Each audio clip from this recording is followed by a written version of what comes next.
దేవుడు శరీరాన్ని ఇచ్చాడు అని అంటే దాని వెనక కారణం తప్పనిసరిగా ఉంటుంది.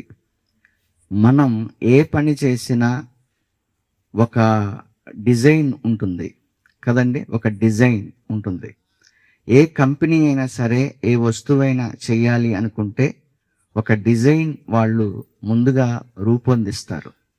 అలా రూపొందించి అది అన్నిటికీ, అంటే ఉదాహరణకి కారు ఉందనుకోండి, ఒకప్పుడు కార్లు ఎలా ఉండేవో ఇప్పుడు కార్లు ఎలా ఉన్నాయో మీరు చూస్తున్నారు. ఒకప్పుడు కార్లు ఎలా ఉండేవి అంటే ఏసీ ఉండేది కాదు, ఏ స్టీరింగ్ ఒకటి ఉండేది, 4 చక్రాలు ఉండేవి, వర్షం పడకుండా టాప్ బాడీ ఉండేది అంతే. కానీ ఇప్పుడు కార్లు ఎలా ఉన్నాయి, చాలా లగ్జరీ అన్నమాట. అంటే మన ఇల్లు కూడా పనికిరాదు, అంత లగ్జరీగా కార్లు తయారు చేస్తున్నారు. అంటే రాను రాను రాను రాను స్టీరింగ్ ఉండి, 4 టైర్లు ఉండి, వర్షం పడకుండా బాడీ ఉండి మనం వెళ్తే చాలు అనుకోవట్లేదు. లోపల చల్లగా ఉంటే బాగుంది కదా అని ఏసీ పెట్టారు. మరి సీట్లు కాస్త కుషన్, అంటే అవసరమైతే వెనక్కి పడుకొని అట్లా ఉంటే బాగుంటుంది కదా అని అలా తయారు చేశారు. ఆ తర్వాత లాంగ్ డ్రైవ్ చేయాలి, బోర్ కొడుతుంది, అప్పుడు ఏం చేయాలి, పాటలు ఏదో చూడాలి కదా, వినాలి కదా, అలా తయారు చేశారు. ఇట్లా అవసరాన్ని బట్టి అన్ని పెంచుకుంటూ పెంచుకుంటూ పెంచుకుంటూ అలా ఒక డిజైన్ అనేది వస్తూ ఉంటుంది, మార్పులు చెందుతూ ఉంటాయి. ఇవన్నీ కూడా జరుగుతుంది. అదేవిధంగా ప్రియమైన దేవుని వల్లరా, దేవుడు కూడా ప్రతి జంతువు కానీ ప్రతి పక్షి కానీ ఈ ప్రకృతిలో మీరు చూస్తే ఒక్కొక్క దానికి ఒక్కొక్క డిజైన్ చేసి పెట్టేశాడు దేవుడు. ఒక్కొక్క రూపాన్ని పెట్టాడు దేవుడు. ఏమండి, పువ్వులు కావచ్చు, పక్షులు కావచ్చు, జంతువులు కావచ్చు, మన మధ్య తిరిగే జలచరాలు కావచ్చు, సముద్రంలో తిరిగే కావచ్చు, ఒక్కొక్కటి ఒక్కొక్క డిజైన్ అన్నమాట. చూడండి, చేపలు సముద్రంలో ఉండేవి భూమి మీద ఉండలేవు, భూమి మీద ఉండేవి సముద్రంలో ఉండలేవు. అంటే ఒక్కొక్క డిజైన్ చేసేసాడు దేవుడు, ఒక్కొక్క దానికి ఒక్కొక్కటి తయారు చేసేసాడు.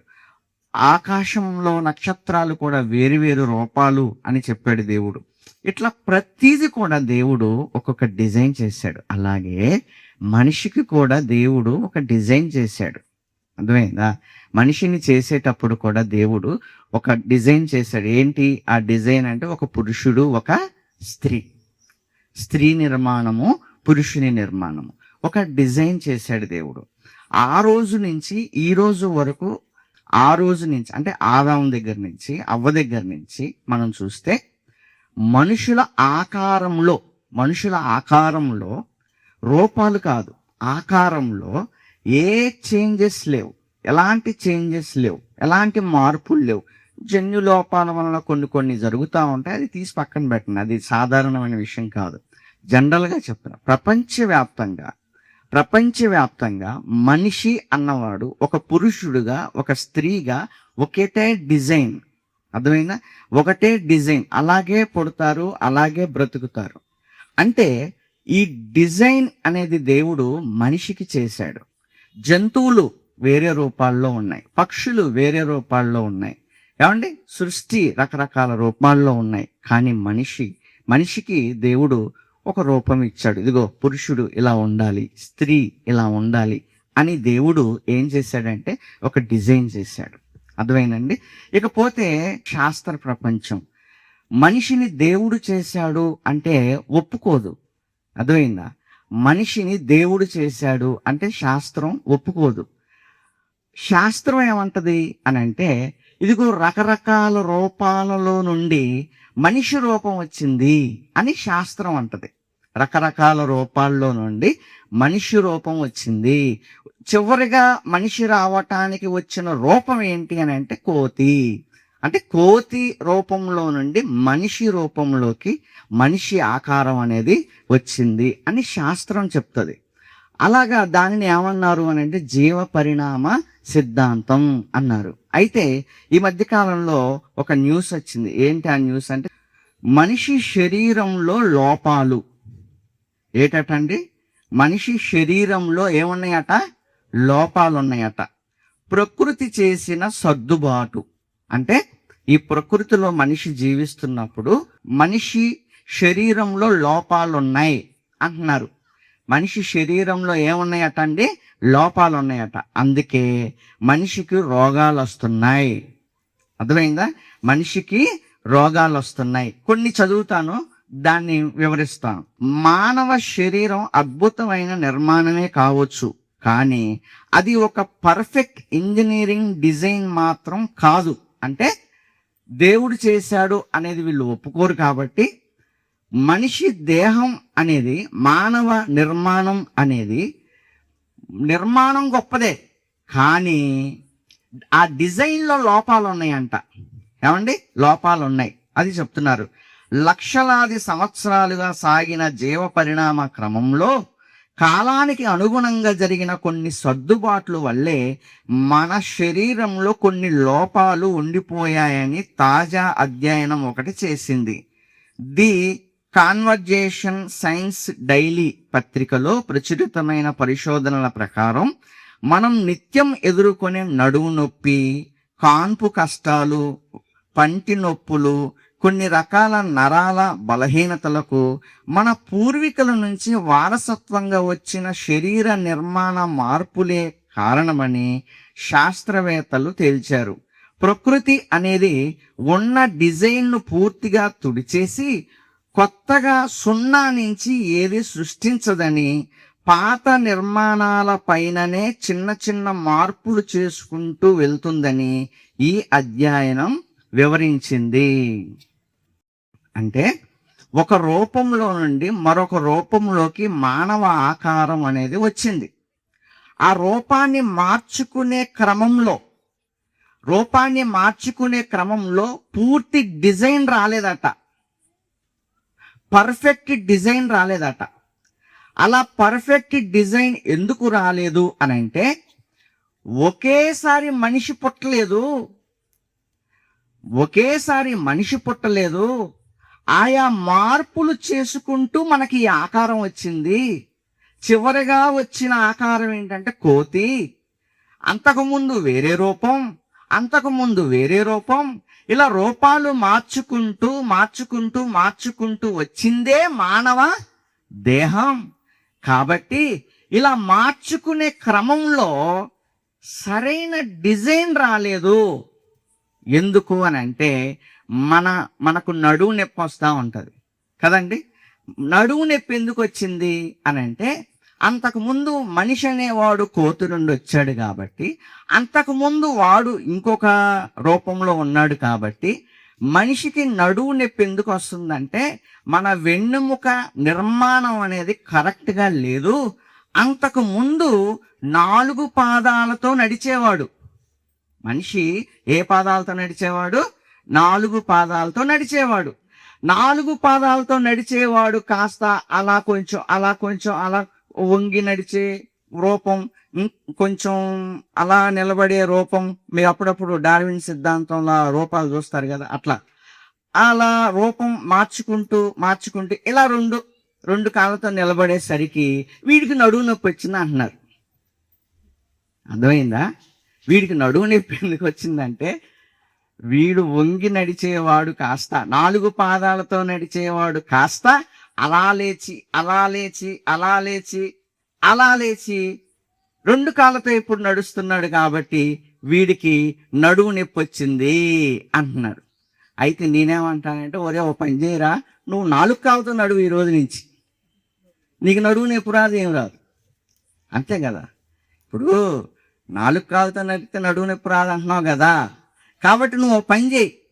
ఇక నీకు నడువు నొప్పి జీవితంలో రాదు కనుక నువ్వు ఈ చేతులు కూడా అలా వంచేసి 4 కాళ్ళతో నడుస్తూ ఉండు, అప్పుడు నీకు ఏ నడువు నొప్పి రాదు.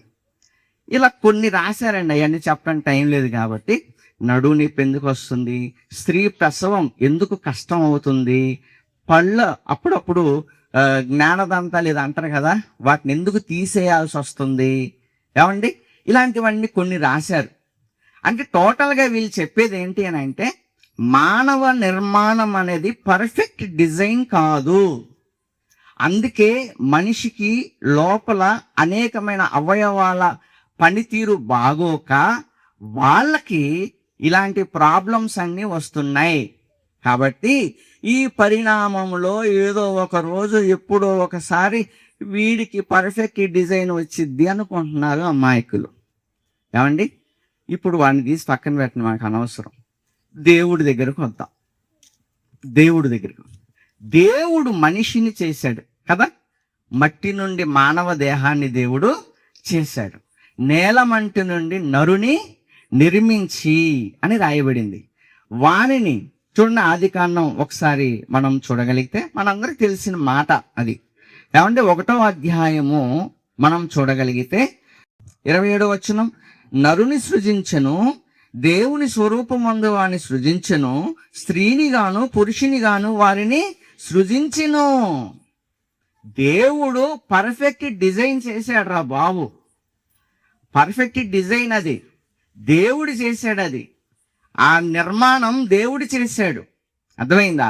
దేవుడు చేసేటప్పుడు ఏ అవయవం ఎక్కడ ఉండాలి, వాళ్ళకి ఎలా పనికి రావాలి, అందుకే నేను ముందు చెప్పాను. ఇప్పుడు ఒక వస్తువు ఉందనుకోండి, దాంట్లో డెవలప్మెంట్స్ అనేవి ఇంకా ఎన్ని రూపాయల్లోకి ఆ కారు మారుతుందో తెలీదు. ఇంకా ఎన్ని రూపాయల్లోకి మనం ఇంట్లో వాడుకునే ఏసీ. ఏమండి, ఒకప్పుడు పెద్ద డబ్బా ఉండేదండి. పాతకాలంలో ఏసీలు మీకు తెలుసుగా, పెద్ద డబ్బా ఉండేది. దాన్ని మోయాలంటే చాలా కష్టంగా ఉండేది. ఇప్పుడు చూడండి, చాలా చిన్నవిగా వచ్చేసాయి. ఇంకా ఎంత టెక్నాలజీ వచ్చిందంటే, మనం ఎక్కడో ఉండి మన సెల్లో ఆన్ చేసుకుంటే మనం ఇంట్లోకి వచ్చి తలుపు తీయగానే చల్లగా రూమ్ అంతా చల్లగా అయిపోతుంది. అంటే రాను రాను ప్రతి వస్తువులో ప్రతి దాంట్లో డిజైన్స్ మార్చుకుంటున్నారు, అవసరాన్ని బట్టి మారుస్తున్నారు. కానీ మానవ దేహ నిర్మాణ విషయంలో దేవుడు ఏ డిజైన్ను మార్చలేదు. దేవుడు ఆ రోజు ఒక పురుషుణ్ణి చేసినట్టుగా ఈరోజు అలాగే ఉన్నాడు పురుషుడు. ఆ రోజు దేవుడు ఒక స్త్రీని చేసినట్టుగా స్త్రీ ఆ విధంగానే ఉంది. దేవుడు చేసిన నిర్మాణం ఇది. ఇందులో ఈ డిజైన్లో లోపాలేమి లేవు. అర్థమైందా? లోపాలు అనేవి దేవుడు పెట్టి భూమి మీద మనల్ని పుట్టించలేదు. ఏమండి, మనం ఇప్పుడు సపోజ్ మనకు నడువు నొప్పి వస్తుందని మనం 4 కాళ్ళతో నడిస్తే నడవగలం? అసలు ఈ చేతులు కింద పెట్టి వెళ్ళగలమండి అసలు మనం? అదే ఒక జంతువు చూడండి ఎంత ఫాస్ట్గా పరిగెడుతుందో. ఎంత ఫాస్ట్ తెలుసా? 4 కాళ్ళతో ఎంత స్పీడ్ వెళ్ళిపోద్దో తెలుసా? ఒక గుర్రాన్ని మీరు చూసిన, ఒక పులిని మీరు చూసిన, 4 కాళ్ళతో ఎంత స్పీడ్గా పరిగెడుతుంది అది కదా. అదే పని మనం చేయగలమా? చేయలేం. ఎందుకంటే వాటి డిజైన్ వేరు, మానవ డిజైన్ వేరు, వాటి డిజైన్ వేరు. అంతే తప్ప ఒక డిజైన్లో నుంచి ఇంకో డిజైన్ రాలేదు.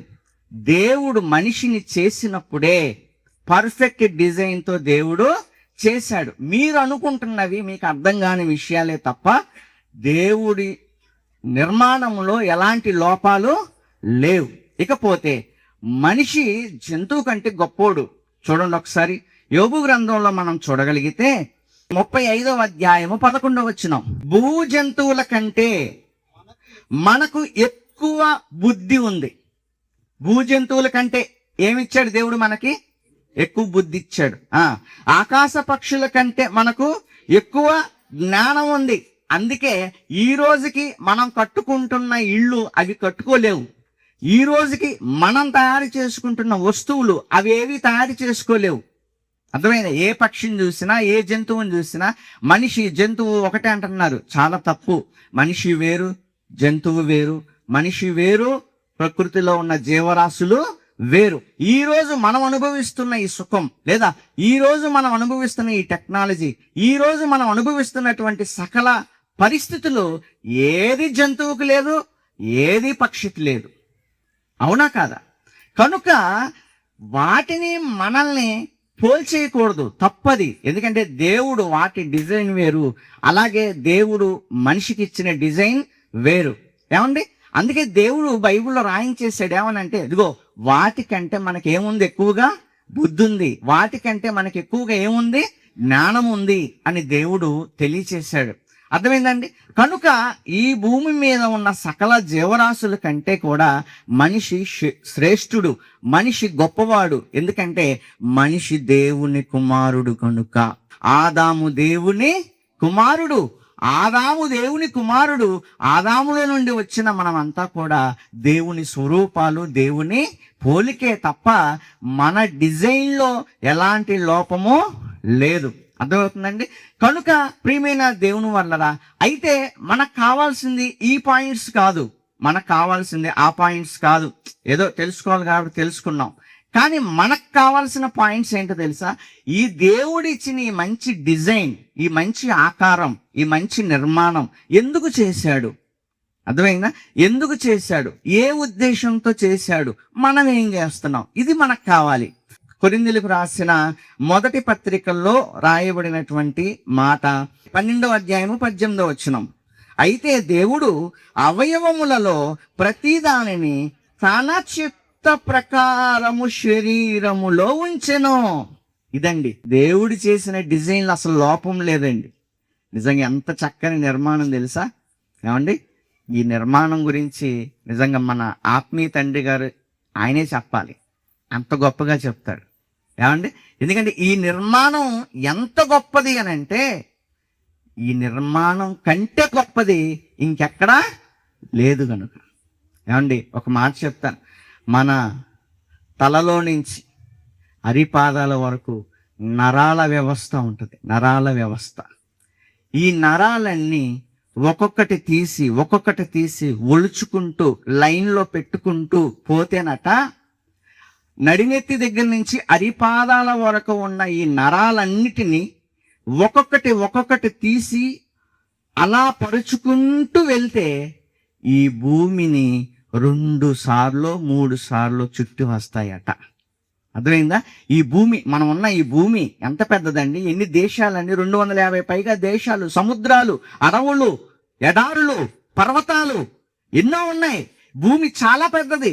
ఇలాంటి భూమిని 2 దారం లాగా ఒలిచి దారం చుట్టినట్టుగా భూమి చుట్టూ తిప్పితేనట 3 సార్లు ఏమండి తిప్పొచ్చట ఈ నరాల్ని.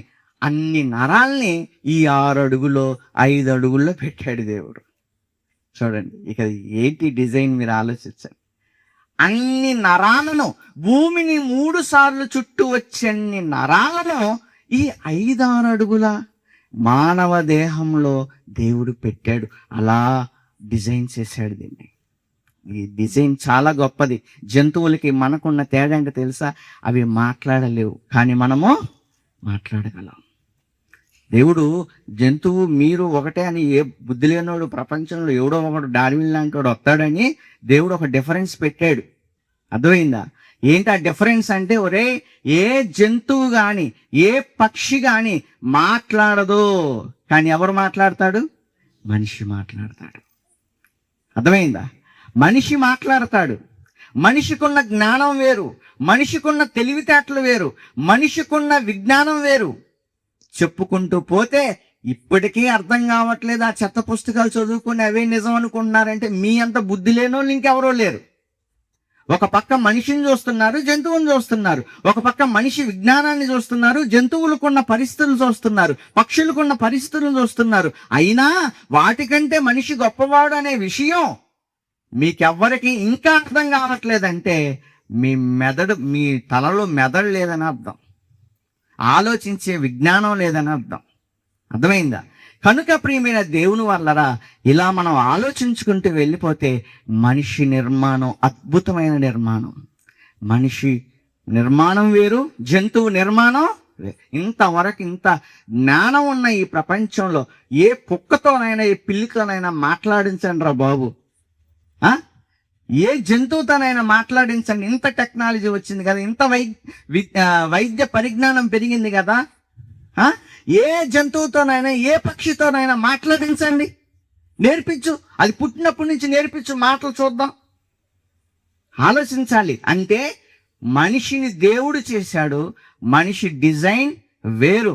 కనుక ప్రియమైన దేవుని వలన ఇలా ఆలోచించుకుంటూ వెళ్ళిపోతే మనిషి నిర్మాణం వెనక దేవుని చిత్తం ఉందట. మనిషి నిర్మాణం వెనక ఏముంది?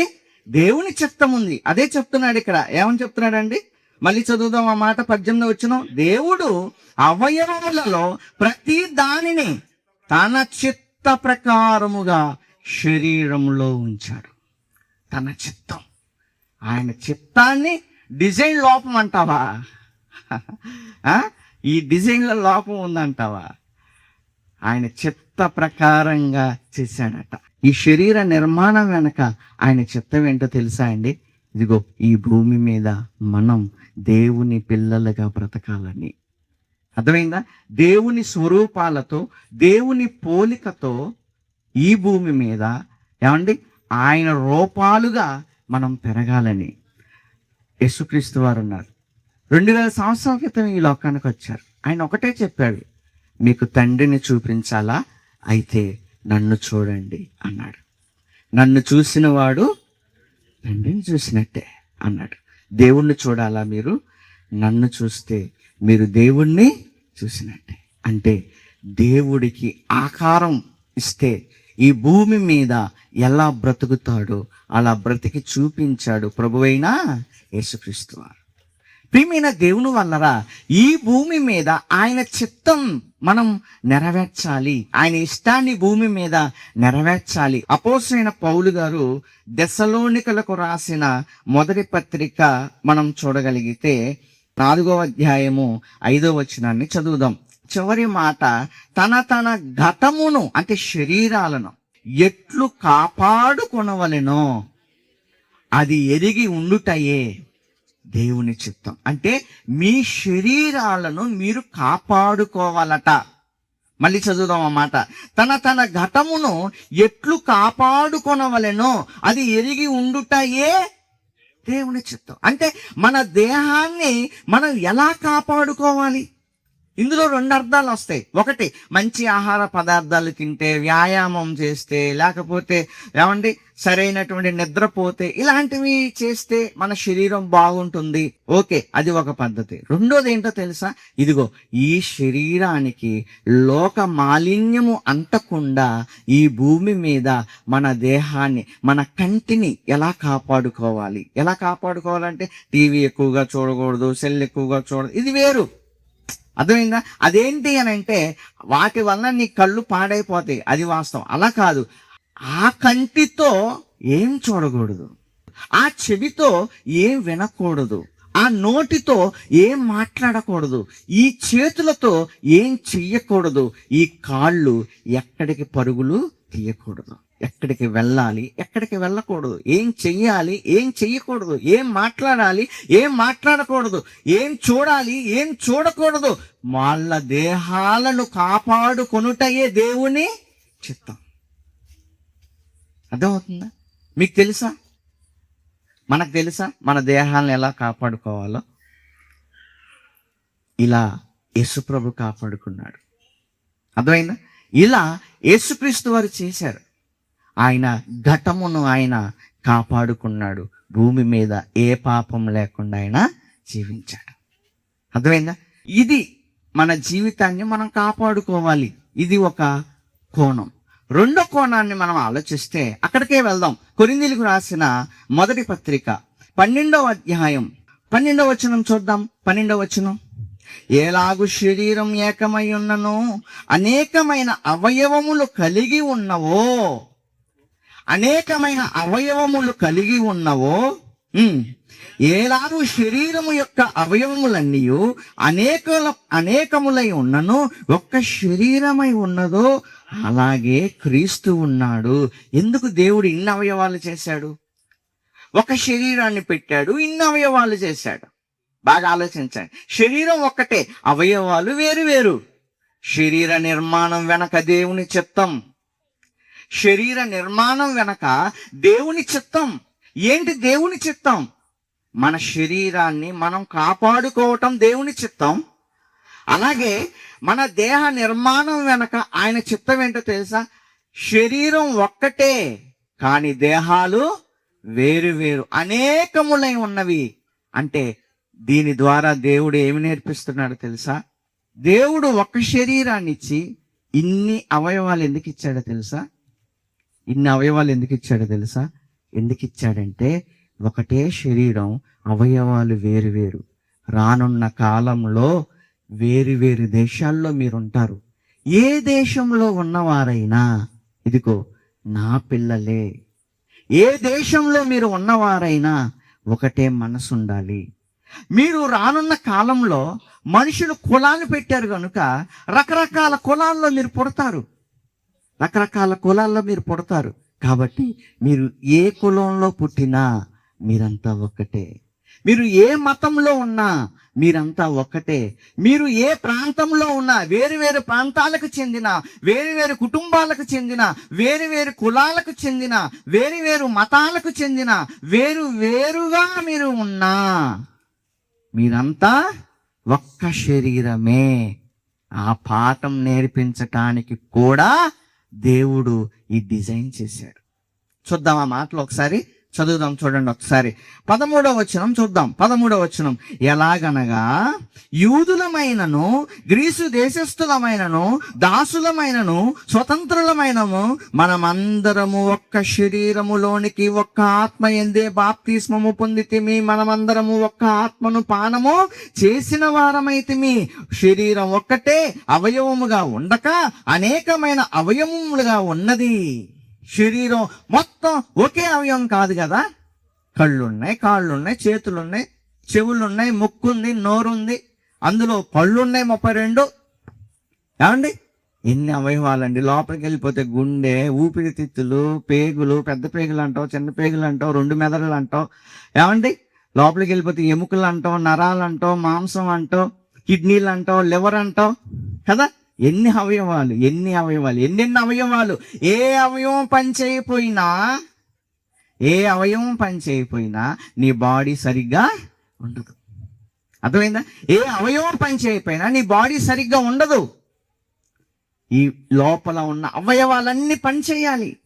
ఏ డ్యామేజ్ లోపల వచ్చినా, కిడ్నీలకో, లివర్కో, ఊపిరితిత్తులకో, హార్ట్కో, మెదడుకో ఏ డ్యామేజ్ వచ్చినా నువ్వు మంచంలో పడుకుంటావు. ఇక అర్థమైందండి? దేవుడు ఏమి నేర్పిస్తున్నాడో తెలుసా? మన దేహాన్ని చూసుకుంటున్నప్పుడు మనకు అర్థం కావాల్సింది ఏంటో తెలుసా? ఇదిగో మనం వేరు వేరు అయి ఉండొచ్చు లోకంలో ఉన్నప్పుడు.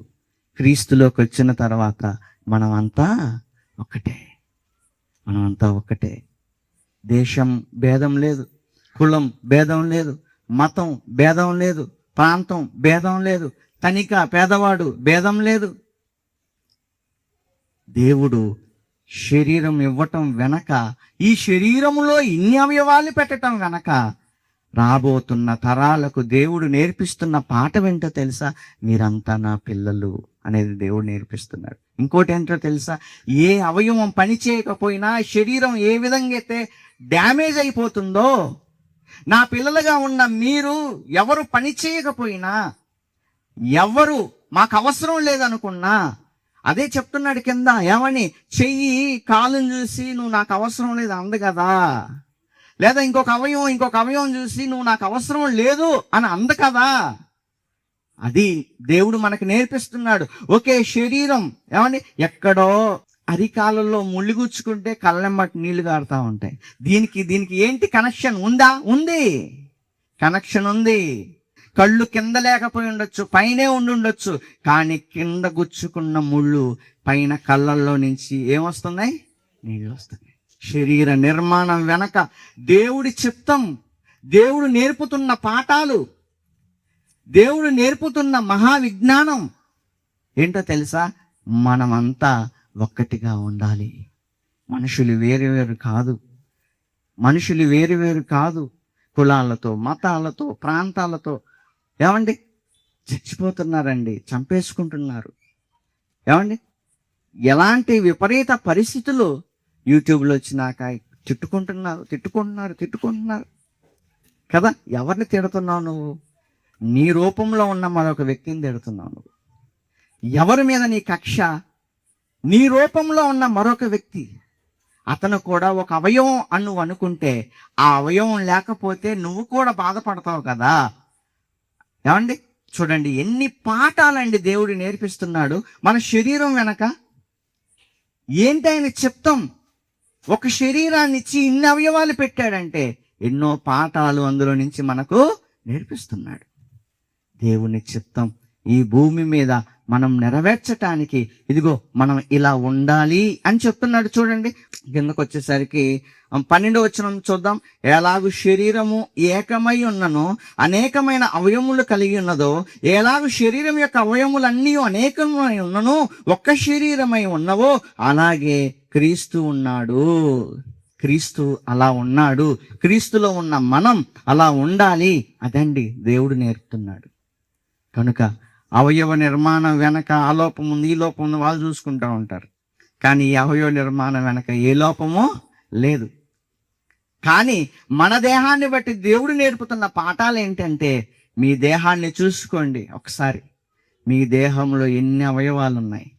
ఇన్ని అవయవాలలో ఏ ఒక్క అవయవం డ్యామేజ్ అయినా మొత్తం శరీరం అంతా కుప్పకూలిపోతుంది కదా.